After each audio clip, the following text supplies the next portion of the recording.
तर मुंबईसह देशभरामध्ये रामनवमी उत्साहात साजरी होतीये। अनेक ठिकाणी शोभायात्रा आणि महाप्रसादाचं आयोजन करण्यात आलंय।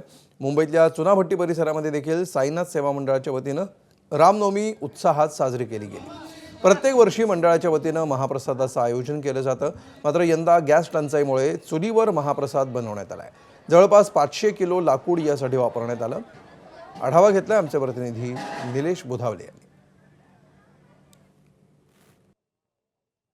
रामनवमीचा उत्साह आज देशभरामध्ये मोठ्या प्रमाणात साजरा केला जात आहे। यंदा या उत्सवाच्या निमित्तानं वेगवेगळ्या कार्यक्रमांचं देखील आयोजन करण्यात आलेलं आहे। मात्र यंदा उत्सवाला कुठेतरी गॅस टंचाईचा फटका बसल्याचं पाहायला मिळत आहे। मी सध्या चुनाभट्टी परिसरात आहे मुंबईतल्या, आणि त्या परिसरामध्ये रामनवमी उत्सवाच्या निमित्तानं भंडाराचं आयोजन करण्यात आलेलं आहे। या भंडारासाठी जे जेवण बनवते येते ते मात्र चुलीवर बनवण्यात येत असल्याचं आपल्याला दिसत आहे।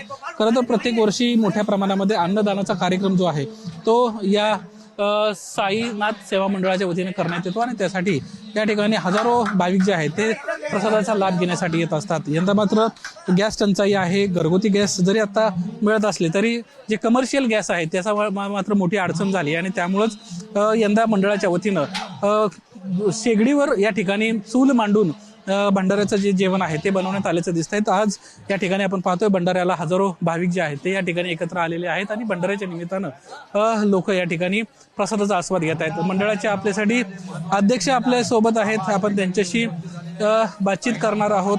काही आमचे जे देणगीदार आहेत त्यांनी स्वतःचे वैयक्तिक क्रेडिट वापरून त्यांनी कुठून तरी आम्हाला असे गॅस सिलेंडर उपलब्ध करून दिले। त्यानंतर आम्ही आज 300 किलो लाकडं इथे घेतलेली आहेत विकत काल, आणि त्याच्यावर आम्ही या सर्व चुली मांडून हा एवढा 7,000चा आजचा आमचा माणसांचे अन्नाची व्यवस्था केलेली आहे। ते महाप्रसाद आम्ही हे केलेला आहे। आपण पाहतोय मागच्या अनेक वर्षांपासूनचा हा उत्सव आहे। 7,000पेक्षा जास्त भाविक या ठिकाणी येत असतात, आणि अन्नदानाचं जे महत्त्वाचं आणि पुण्याचं काम जे आहे ते साईनाथ सेवा मंडळाच्या वतीने होत असतं।